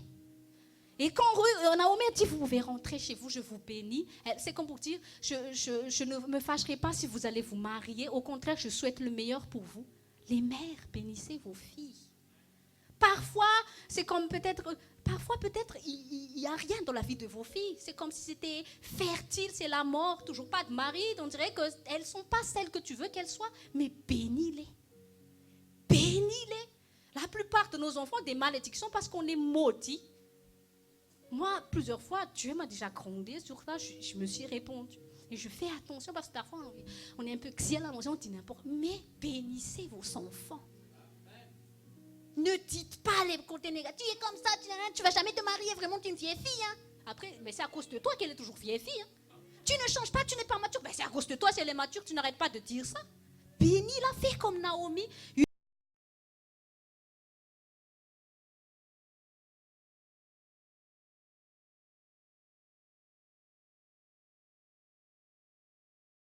Une mère gracieuse, remplie de douceur, qui bénit avec sa bouche, qui donne de la douceur, qui réconforte les faux filles, qui les encourage, qui disent qu'elles sont des femmes extraordinaires. Amen. Et qu'est-ce qui s'est passé? Il y avait encore une qui est sortie du lot. Bon, Orpa, elle a quand même voulu rester. Hein. Elle n'est pas fautive, mais bon, il faut être intelligent spirituellement. Mais Ruth a fait la différence. Bon, Orpa a dit oui. D'accord, ok. Parce que Naomi, elle a insisté, elle a dit, je n'ai rien à vous donner. C'est ça l'amour, amour désintéressé. Si Naomi était mauvaise, elle s'est dit, j'ai plus de fils. Qui va me nourrir, qui va prendre soin de moi? Je vais utiliser ces 2 jeunes filles pour être des prostituées, pour qu'elles puissent me nourrir. Dieu voyait tu étais qui tu seras. Il a provoqué une famille pour que Naomi rencontre cette Ruth, la perle rare. Qui allait quoi? Qu'il allait être une des grand-mères de la lignée de Jésus-Christ, une Moabite. Donc ne laisse plus Satan t'accuser que tu ne viens que d'Ève, tu ne sers à rien, tu ne fais que des bêtises, tu ne fais que pécher, tu es une adultère. Jésus a dit, je suis venu te racheter. Toi aussi, femme, je suis venu sortir mon fils d'une Moabite. Amen. Et qu'est-ce qui s'est passé? Il a dit, l'Éternel, il a dit, moi, dans mon pays, on ne m'a jamais aimé. Moi, quand j'ai rencontré le Dieu de Naomi, on m'a aimé. Ses fils m'ont bien considéré. Qu'importe, même si elle n'a plus de fils, je ne quitterai pas cette femme parce qu'elle a un Dieu que je veux connaître.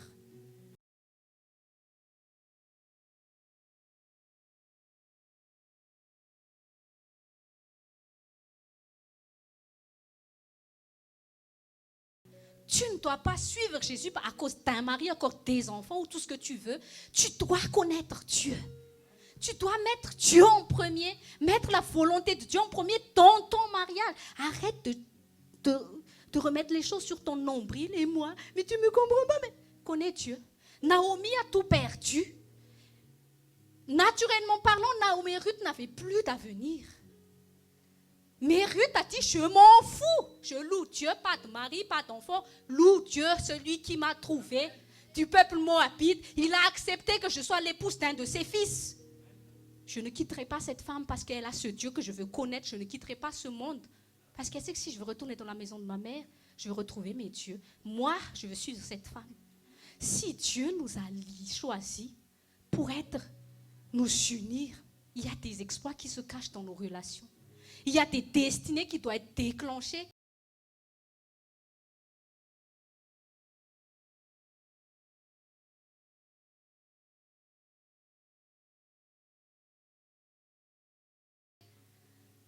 Dans nos relations. Mais des fois, les choses ne sont pas se passer comme nous voulons. Des fois, le diable veut nous faire voir, ouais, il y a la malédiction, oui, fils mort, beau-père mort, oui, ça ne vient pas de Dieu du tout, votre relation, regarde, elle n'a pas l'air sympa, celle-là, nanana, allez, faites les rivalités, disputez-vous, c'est faux. Si c'est l'Esprit du Seigneur qui nous a réunis, nous devons voir comme Ruth, Dieu m'a unis, Dieu nous a choisis pour porter du fruit. Ce n'est pas nous qui nous avons choisi de nous réunir ici, c'est Dieu qui nous a choisis. Et nous devons avoir cette vision. Ne perdez pas votre temps à chercher Dieu pour un mari, pour des enfants, pour une femme, pour l'argent. Naomi, c'était la Habakkuk femme. Même s'il n'y a rien qui sort, moi, je ne quitterai pas le Dieu de... Ruth, c'est la Habakkuk femme. Elle a dit, je ne quitterai pas le Dieu de Naomi. Amen. Qu'est-ce qui s'est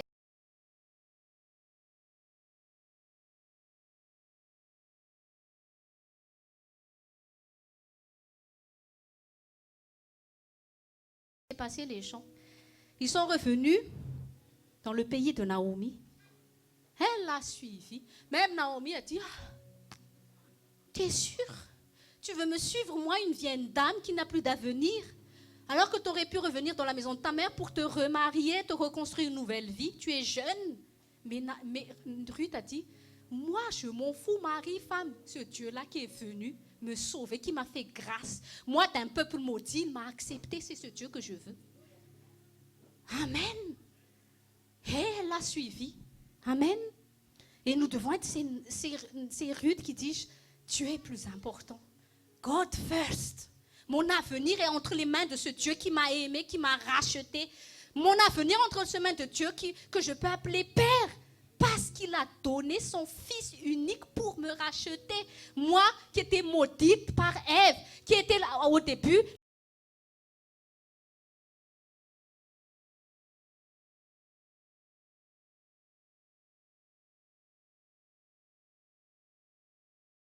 La porte pour le diable d'entrer dans le monde. Maintenant, je serai la porte pour amener Jésus sur terre. Alléluia. Tu comprends? Elle était la porte pour que le plan de Dieu puisse s'accomplir afin que Jésus puisse venir sur terre. Les gens. Dis à ton voisin, tu n'es plus maudite, ni maudit, en Jésus-Christ. Notre problème, c'est que nous regardons les choses réalités, mais nous ne voyons pas les choses que Dieu veut faire à travers nous. Et Dieu, il voit toujours loin. Dieu, quand il a vu Abraham à Sarah, il n'est pas regardé au présent. Hein. Tu es vieux, tu es stérile. Lui, il le voyait déjà en ce moment où nous sommes, où Abraham et Sarah est notre mère et père de la foi, tous de la planète Terre. C'est comme ça que Dieu voit. Le diable, il veut te faire toujours, oui, tu ne changes pas, ta vie est minable, c'est maudit, ton mari, il est toujours comme ça, il est sous une... Sois une Ruth, vois avec la foi. Reconnais ton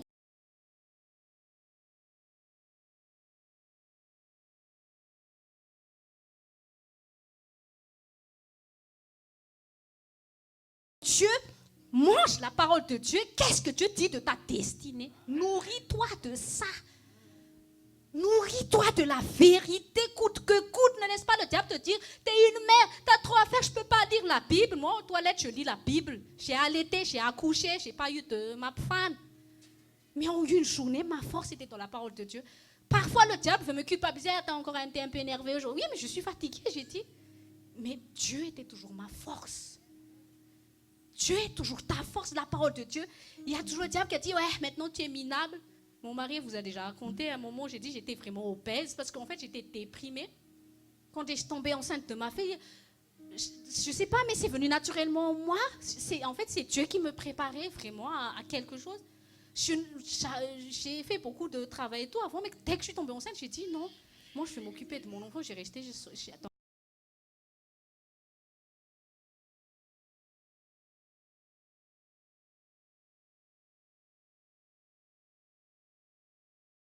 dans la maison.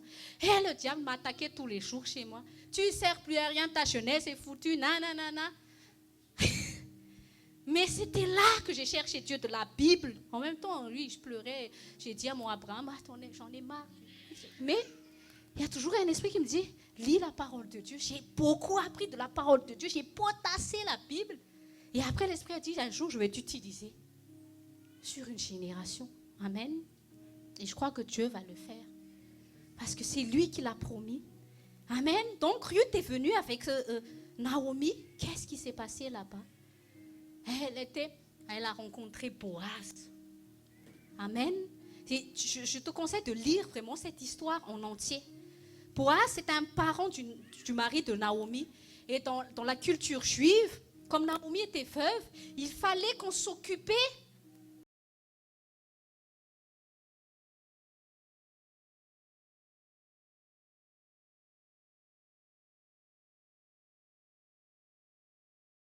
Il fallait que les frères ou les cousins prenaient la femme du défunt mari et qu'ils la prenaient avec eux dans leur maison.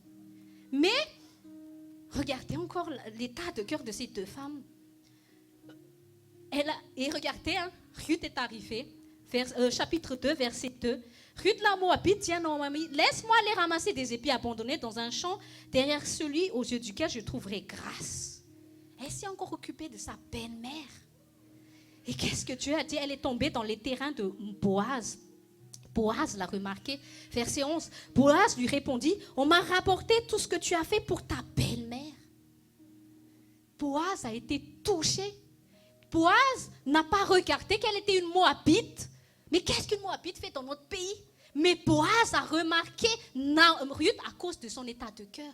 Mais quelle est cette jeune femme étrangère qui est venue avec sa belle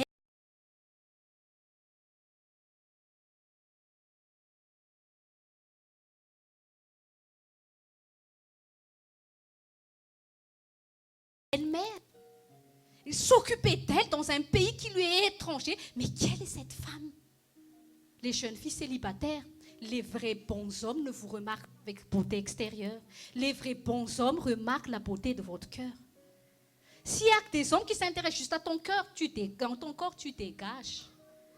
Mais quand tu vas s'intéresser à qui tu es, là, tu peux commencer à aller plus loin. Et écoute-le bien. Mais ce Boaz était un bon parce c'est l'histoire de Ruth qui l'a touché. Mais quelle est cette jeune femme? Qu'est-ce qu'elle fait ici? Et moi aussi, je crois que si Ruth aussi n'est pas venue dans la maison de ta mère, sa mère était méchante. Parce que les filles moabites, les femmes moabites, sur moi, elles étaient mauvaises. Je dis non, je ne retournerai pas là-bas. Moi, j'ai déjà adopté Naomi comme ma mère. C'est elle, ma mère, son Dieu, mon Dieu, son peuple, mon peuple. Alléluia. Ce Dieu qui rachète, qui aime, qui a de la considération.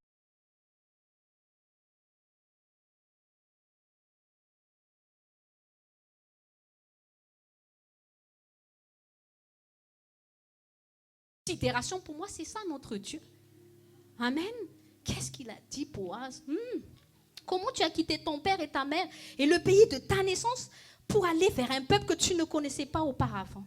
Quand tu connais Jésus, tu quittes tout ce que tu as été avant. Quitte ton passé, toutes les éducations du monde, les cultures du monde, les fiertés que tu as eues, tu quittes pour tout pour Jésus-Christ. Ne regrette pas tout ça. Tout ton avenir dépend de ce qu'il y a en avant avec Dieu. Laisse ton passé derrière. Amen. Et elle dit, oh que je trouve grâce à tes yeux, mon Seigneur, car tu m'as consolé, tu as parlé au cœur de ta servante. Pourtant, je ne suis pas moi comme l'une de tes servantes. Dieu lui a fait grâce.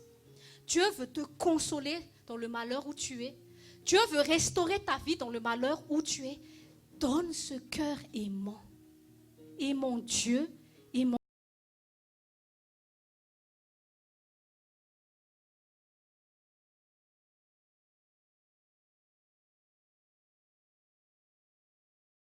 tes sœurs, soumises à vos maris, de bon exemple pour vos filles. Amen. Dieu suscitera un Boaz. C'est quoi un Boaz? C'est la grâce de Dieu qui va tout changer, ta destinée, la tournure de ton histoire. De maudite, elle est devenue agraciée. C'est l'œuvre de Jésus-Christ à la croix. Nous avons tous été maudits, mais Jésus est mort à la croix. Pourquoi? Nous sommes graciés de la malédiction à la bénédiction. Et c'est ta vie, dans le nom de Jésus. Et qu'est-ce qui s'est passé? Sa belle-mère, chapitre 3. Sa belle-mère, Naomi, lui dit, ma fille, je voudrais assurer ton repos avec que tu sois heureuse. Ça, ce sont les femmes de foi. Toujours prendre soin, à chercher le bien de l'autre. C'est ça l'amour. Elle n'a pas regardé à son intérêt. Ah, je vais lui faire épouser pour que je sois bien. Mais elle a dit, moi je veux mourir, moi on s'en fout de moi. Moi je veux que ma belle-fille. Elle a eu une fille adoptive à travers Ruth.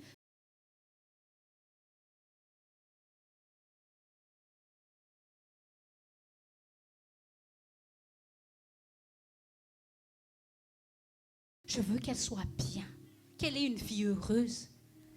Elle a commencé à donner des astuces, à conseiller à Ruth comment aborder Boaz. Parce que Boaz est censé prendre Naomi et Ruth à sa charge. C'est ça la culture juive. Elle a dit, verset 3, « Lave-toi, parfume-toi, puis remets tes habits et descends à l'air. Tu ne te feras manger de boire. » Elle a jeûné, la femme. Quand il ira se coucher, observe l'endroit où il se couche. Ensuite, va découvrir ses pieds et te coucher. Il te dira lui-même ce que tu as à faire. Ruth lui répondit, je ferai tout ce que tu as dit. Alléluia. La destinée est en train de se déclencher. Amen. Qu'est-ce qui s'est passé? Elle a tout fait. Elle a obéi. Elle a fait soigneusement les conseils de sa mère.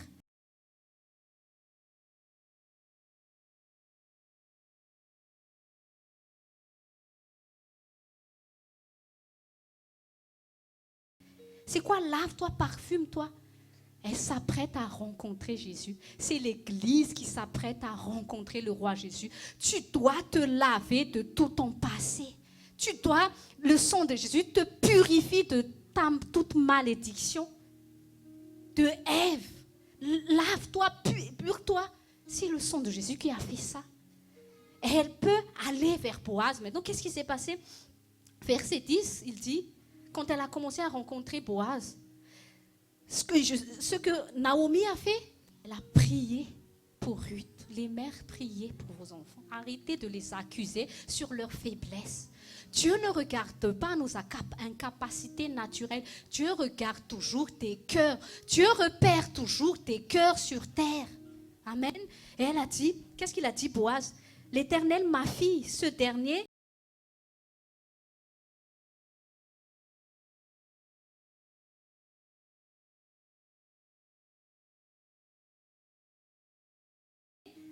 témoignage encore plus en ta faveur que le premier, car tu n'as pas recherché des jeunes gens.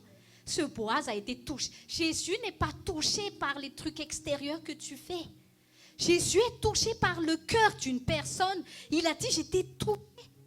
Parce que tu n'étais pas intéressé à de beaux gosses, jeunes gens, qui est jeune, en bonne santé, avec de l'argent, qui ont de l'avenir. Non, non, non. Il a dit, pauvre ou riche, maintenant ma fille n'aie pas peur. Je ferai pour toi tout ce que tu diras, car tout le monde chez nous sait que tu es une femme de valeur. Alléluia. Les femmes de valeur, ce sont les femmes qui ont bon cœur. Amen. Et Jésus recherche des femmes de valeur pour accomplir ses desseins dans l'Église et dans le monde. Il recherche des Ruth de bon cœur, qui ont des bons caractères, qui sont aimantes, gracieuses.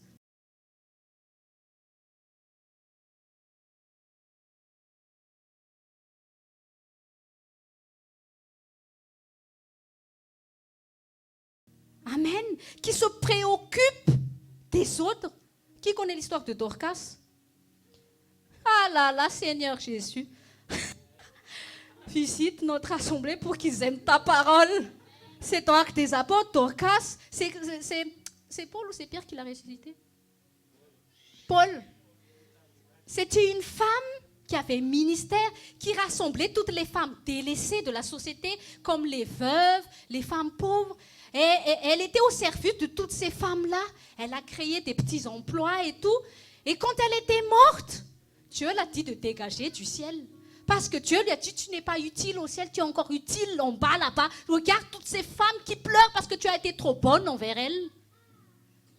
Dieu l'a ressuscité cette femme parce qu'elles ont tellement pleuré que quand Paul et elles ont gardé dans une chambre Dorcas pour attendre l'arrivée de Paul, elles ont pleuré.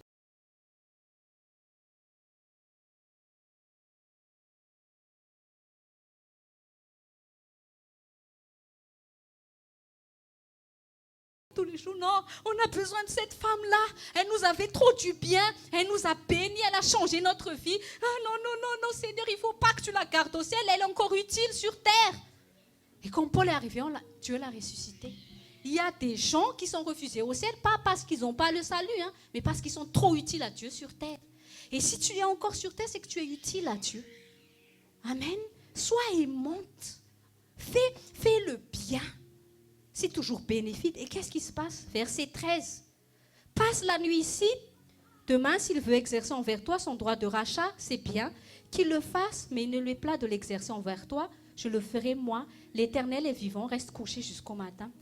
Et en fait, dans l'histoire, c'est qu'il y avait un autre cousin qui était prioritaire à vouloir de Naomi, qui devait prendre Naomi avant que ce soit Boaz. Mais Jésus a dit...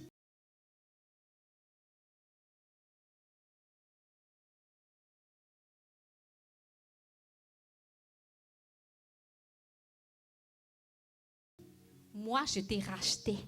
Peut-être que le Satan veut encore voler ta destinée. Peut-être qu'il veut te faire appeler encore que tu es maudite. Mais moi, je t'assure, c'est moi qui t'ai racheté, femme. Je t'ai racheté. Je vais m'occuper de toi maintenant parce que j'ai vu l'état de ton cœur. Je vais changer ta vie. C'est quoi la position du coucher? C'est l'Église qui s'humilie devant Jésus-Christ. C'est l'acte d'adoration. Elle s'est parfumée, elle s'est lavée, elle s'est humiliée. Boaz représente Jésus-Christ. Amen. Boaz a dit, je vais m'occuper de toi. Est-ce que tu connais ce Jésus qui t'a racheté? Peut-être tu n'as toujours pas de mari, tu n'as pas d'enfant, ton mari ne change pas, tes enfants sont... On dirait que ça n'avance pas dans ta vie, maudit, maudit, maudit. Est-ce que tu as Jésus? Qu'est-ce que la chanson tout à l'heure a dit? Loue Dieu. Sarah est en âge avancé, elle a loué Dieu. Ruth n'avait plus rien du tout, les gens.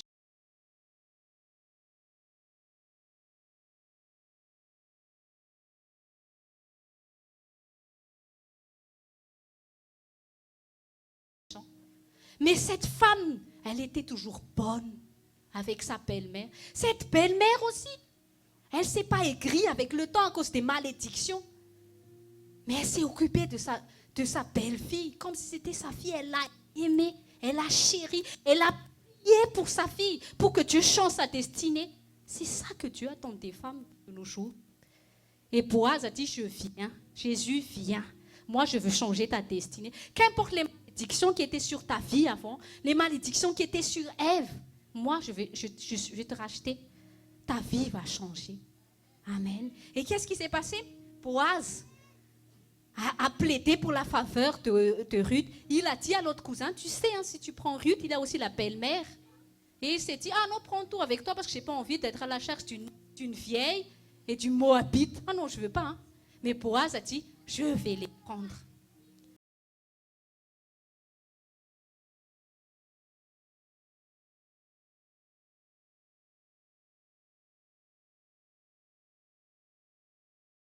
Tu as été rejeté de la société, rejeté dans ta famille, rejeté par un mari, rejeté par tes enfants. Mais Jésus a dit, moi, je change ta destinée. Moi, je m'occupe de toi parce que j'ai vu ton cœur. J'ai vu que tu es une femme de valeur. Amen. 4, 5, Boaz dit, le jour où tu achèteras le champ en Amorite, tu l'acquéras aussi de Ruth, la Moabite. Mais il a acheté la Moabite, oui. Amen. Et c'est fini, on va lire le verset. Ruth, chapitre 4, verset 13. Boaz épousa Ruth, elle devint sa femme et il s'unit à elle. C'est Jésus. Tu as été maudite à cause d'Ève. Il y a des prostituées que Jésus a rachetées. Qu'est-ce que Jésus a dit à la prostituée? Moi, je ne t'accuse pas. Jésus n'est pas venu pour t'accuser. Relève-toi. Moi, je veux...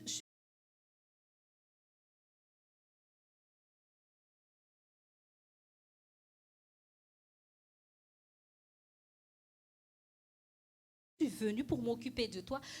Lave-toi de tous tes péchés. Sors de ce monde de Moabite. Viens avec moi, je vais te donner une nouvelle identité.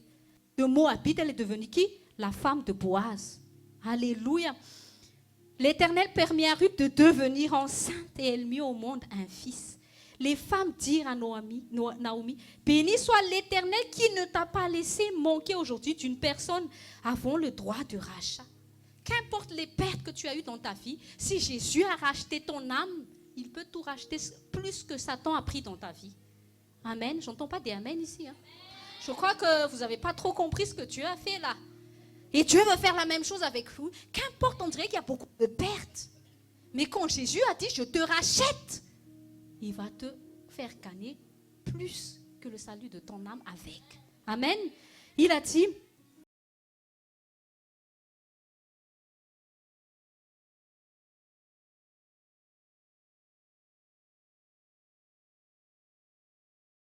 que son nom soit célébré en Israël.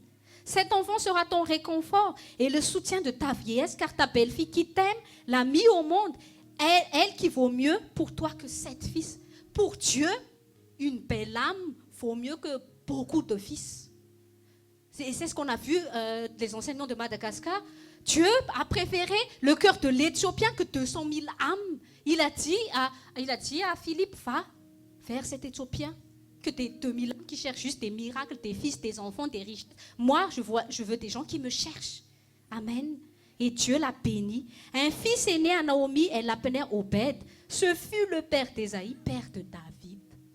Elle est devenue une juive déclarée. À cause de quoi? Elle s'est mariée avec Boaz. Toi aussi, Église, tu as épousé Jésus-Christ.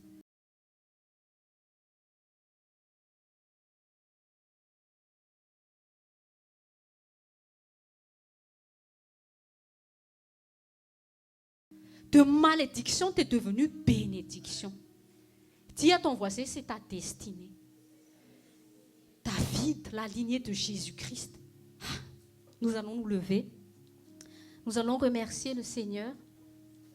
Nous allons prier pour tes Naomi, tes Ruth, tes Boaz, que Dieu suscite des gens comme ça maintenant dans le ministère.